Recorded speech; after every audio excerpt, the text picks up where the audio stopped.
প্রিয় দর্শক, সাজ্জাদ কাদির স্বাগত জানাচ্ছি আমাদের চ্যানেলে। এই মুহূর্তে আপনাদের সঙ্গে কথা বলতে চাই জাতিসংঘ সহ আন্তর্জাতিক সম্প্রদায়ের বিএনপি সরকারকে লাল কার্ড, ভূ রাজনীতির নতুন খেলা।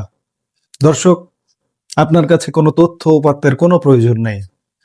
একটু স্বাভাবিক দৃষ্টিতে, সাধারণ দৃষ্টিতে যদি আপনি খেয়াল করেন যে বিএনপি সরকারের প্রতি আন্তর্জাতিক সম্প্রদায়ের সমর্থন এক প্রকার উঠে গেছে।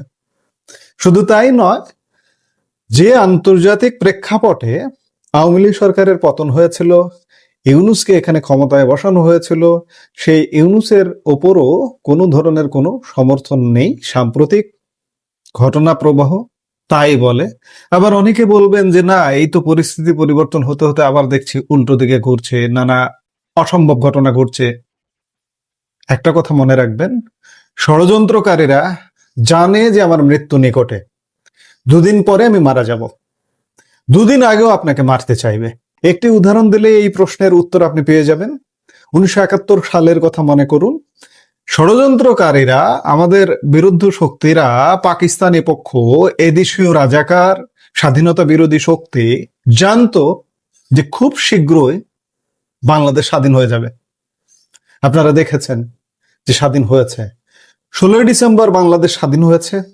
14 ডিসেম্বর, মাত্র দুদিন আগে, কি নারকীয় কর্মকাণ্ড করেছে ষড়যন্ত্রকারীরা। এমনটায় তারা জানে তারা পরাজিত হতে যাচ্ছে, কিন্তু পরাজিত হওয়ার আগে তারা আপনাকে নিয়ে, সবাইকে নিয়ে মরতে চাইবে। এই জন্যই বলছি যে ভূ রাজনীতির প্রেক্ষাপট আসলে পাল্টে যাচ্ছে। যেটি দেখছেন সামনে নড়াচড়া, পেছনে সম্পূর্ণ ভিন্ন ঘটনা ঘটছে, তার কয়েকটি প্রমাণ ইতিমধ্যে ঘটে গেছে। আর এ কারণেই প্রশ্ন আসছে যে বিশ্ব রাজনীতির ভূ রাজনৈতিক সমীকরণে কি কোনো নীরব ও গভীর পরিবর্তন ঘটার সংকেত মিলছে? আন্তর্জাতিক অপরাধ ট্রাইব্যুনালে চাওয়া সাক্ষীদের পরিচয় গোপন রাখার জাতিসংঘের সিদ্ধান্ত এবং জাতিসংঘ নিরাপত্তা পরিষদের একটি পর্যবেক্ষণে উঠে আসা বিস্ফোরক তথ্য, এই দুটি বিষয়ে এখন আন্তর্জাতিক পরিমণ্ডলে ব্যাপক আলোচনার জন্ম দিয়েছে। কেন জাতিসংঘের মতো বৈশ্বিক সংস্থা বিচারিক প্রক্রিয়ায় কিছু তথ্য ও সাক্ষীদের পরিচয় শেয়ার করতে অপারগতা জানালো? কেনই বা আন্তর্জাতিক স্তরে একাধিক রিপোর্ট নিয়ে আলোচনা বাড়ছে? এর পেছনে কি বিশ্ব শক্তির কোনো রাজনৈতিক ও ভূকৌশলগত হিসেব নিকাশ কাজ করছে, নাকি এটা সম্পূর্ণ আন্তর্জাতিক মানবাধিকার ও আইনি কাঠামোর নীতিগত অবস্থান? আজকের বিস্তারিত বিশ্লেষণে আমরা দুটি মূল ঘটনার পুঙ্খানুপুঙ্খ তথ্য ও আন্তর্জাতিক সম্পর্কের গভীর সমীকরণ ধরে আলোচনা করব। এর আগেও খণ্ড খণ্ডভাবে যদিও আমরা আলোচনা করেছি, কিন্তু আজকে একটা কমপ্লিট আলাপ। ভিডিওটি শেষ পর্যন্ত দেখুন, কারণ প্রতিটি তথ্যের পেছনে লুকিয়ে আছে ভূ রাজনীতির অত্যন্ত সূক্ষ্ম বার্তা। দর্শকের সুবিধার্থে প্রথমে আসা যাক সাম্প্রতিক সময়ে একটি অত্যন্ত গুরুত্বপূর্ণ আইনি ও আন্তর্জাতিক ঘটনার দিকে। বাংলাদেশের আন্তর্জাতিক অপরাধ ট্রাইব্যুনালে বিচারিক প্রক্রিয়া চলাকালীন প্রসিকিউশন থেকে অত্যন্ত তাৎপর্যপূর্ণ একটি তথ্য সামনে আনা হয়েছে।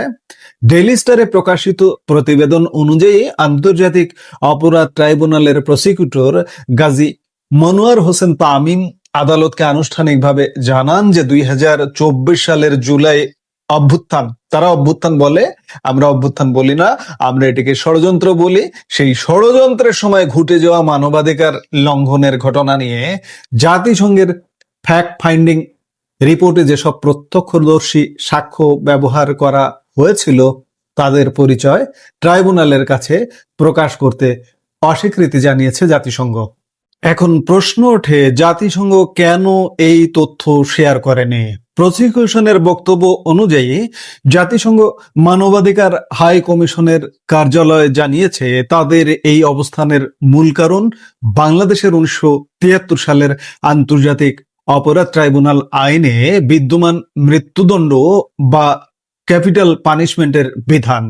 জাতিসংঘ নীতিগতভাবে বিশ্বজুড়ে যে কোনো বিচারিক প্রক্রিয়ায় মৃত্যুদণ্ডের শাস্তির বিরোধিতা করে থাকে। OHCHR পরিষ্কারভাবে উল্লেখ করেছে যে যতক্ষণ না পর্যন্ত বাংলাদেশের ট্রাইব্যুনাল আইন থেকে মৃত্যুদণ্ডের বিধান অপসারণ করা হচ্ছে, ততক্ষণ পর্যন্ত তারা তাদের প্রতিবেদনে উদ্ধৃত প্রত্যক্ষদর্শীদের পরিচয় ও সুনির্দিষ্ট তথ্য প্রদান করবে না। আদালতে বাংলাদেশ আওয়ামী লীগের সাধারণ সম্পাদক ওবায়দুল কাদের সহ অন্যান্য শীর্ষ নেতার বিরুদ্ধে বিচারিক যুক্তিতর্ক উপস্থাপনের সময় প্রসিকিউটর তামিম এই তথ্য উল্লেখ করেছিলেন এটি কয়েকদিন আগে। জাতিসংঘের এই নীতিগত অবস্থানের কারণে প্রসিকিউশনকে পরবর্তীতে ট্রাইব্যুনালে নিজেদের নিজস্ব প্রত্যক্ষদর্শীদের উপস্থাপন করে সাক্ষ্য গ্রহণ প্রক্রিয়া পরিচালনা করতে হয়েছে। প্রসিকিউটর আদালতের বাইরে গণমাধ্যমকে আরো স্পষ্ট করেন যে জাতিসংঘ সাধারণত সাক্ষীদের নিরাপত্তা নিশ্চিত করতেই পরিচয় গোপন রাখে, তবে আন্তর্জাতিক আইনি কাঠামো ও জাতিসংঘের সার্বজনীন নীতিমালার স্থান থেকে এই শর্ত যুক্ত করা হয়েছে যে মৃত্যুদণ্ডযোগ্য অপরাধের বিচারে সরাসরি সাক্ষীর পরিচয় হস্তান্তর তাদের বিশ্বজনীন সনদের পরিপন্থী। আইনি এই জটিলতার পাশাপাশি রাজনৈতিক ও আন্তর্জাতিক বিশ্লেষকদের নজর কাটছে বৈশ্বিক পরাশক্তিগুলোর নীরব ও কৌশলগত চালকগুলোর দিকে। আন্তর্জাতিক বিশ্লেষণে বিভিন্ন গণমাধ্যম ও আন্তর্জাতিক সাময়িকীতে আলোচনা চলছে পশ্চিমা বিশ্ব, বিশেষ করে আমেরিকা এবং জাতিসংঘ সহ অন্যান্য প্রধান শক্তিগুলোর নীতিগত অবস্থানের কোনো রূপান্তর ঘটছে কিনা। আন্তর্জাতিক পর্যবেক্ষক মহল মনে করে, প্রথমত আন্তর্জাতিক মানের মানবাধিকার সুরক্ষা ও মৃত্যুদণ্ড রহিতকরণের মতো বিষয়গুলোতে জাতিসংঘ যখন কড়া অবস্থান নেয়, তখন তা শুধু আইনি প্রক্রিয়ার মধ্যেই সীমাবদ্ধ থাকে না, এর একটি সুদূর প্রসারী কূটনৈতিক প্রভাবও থাকে। দ্বিতীয় গুরুত্বপূর্ণ ক্ষেত্রটি হলো আন্তর্জাতিক নিরাপত্তা ও গোয়েন্দা পর্যালোচনার জায়গা। জাতিসংঘ নিরাপত্তা পরিষদ এবং বিশ্ব নিরাপত্তা সংস্থাগুলোর প্রতিবেদনে যখন দক্ষিণ এশিয়ায় আন্তর্জাতিক উগ্রবাদী বা জঙ্গি গোষ্ঠীগুলোর তৎপরতা ও আস্তানা গড়ার মতো বিষয় স্পর্শ করা হয়, তখন পুরো অঞ্চলের সার্বিক নিরাপত্তা কাঠামোর সমীকরণ বদলে যায়। নিরাপত্তা পরিষদের বিভিন্ন মনিটরিং টিমের রিপোর্টে আল কায়েদা বা অন্যান্য আন্তর্জাতিক জঙ্গি গোষ্ঠীগুলির আঞ্চলিক নেটওয়ার্ক শক্তিশালী হওয়ার যে সতর্ক বার্তাগুলো আন্তর্জাতিক পরিমণ্ডলে উত্থাপিত হয়, বিশ্ব শক্তিগুলো তা অত্যন্ত গভীরভাবে পর্যবেক্ষণ করে। আমেরিকা সহ প্রধান পশ্চিমা দেশগুলো দীর্ঘদিন ধরেই দক্ষিণ এশিয়ার নীতি নির্ধারণে দুটি প্রাথমিক মানদণ্ডকে সামনে রাখে: এক, আন্তর্জাতিক নিরাপত্তা ও সন্ত্রাসবাদ দমন; দুই, মানবাধিকার রক্ষা ও সার্বজনীন আইনি কাঠামোর প্রয়োগ।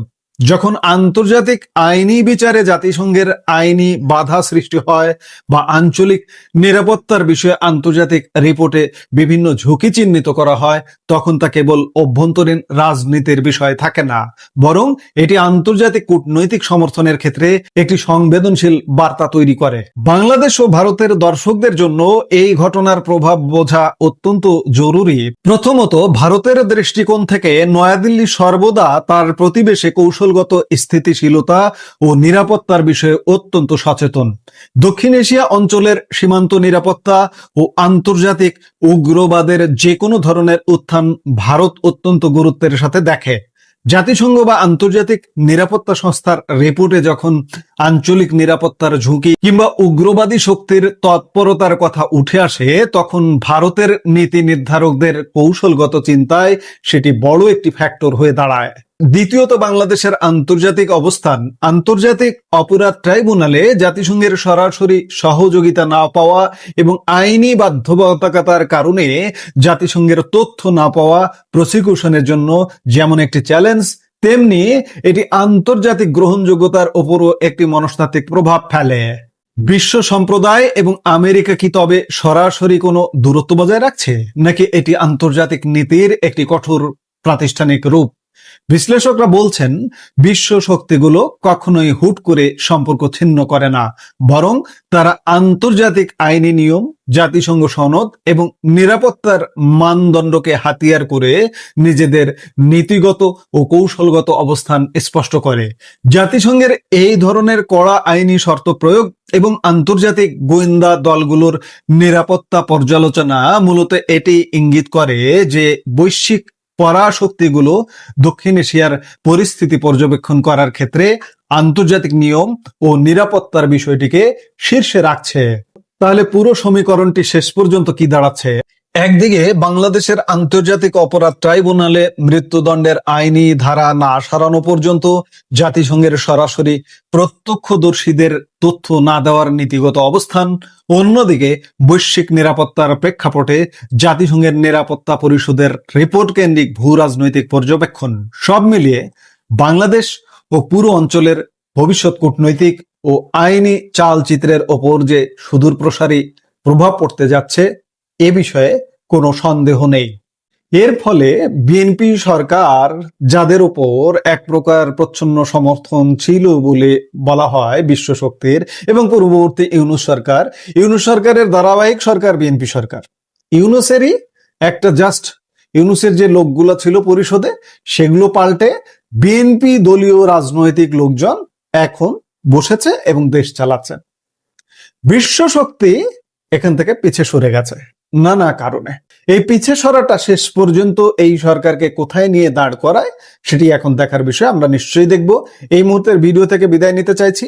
দেখা হবে পরবর্তী ভিডিওতে। সে পর্যন্ত ভালো থাকুন, সুস্থ থাকুন।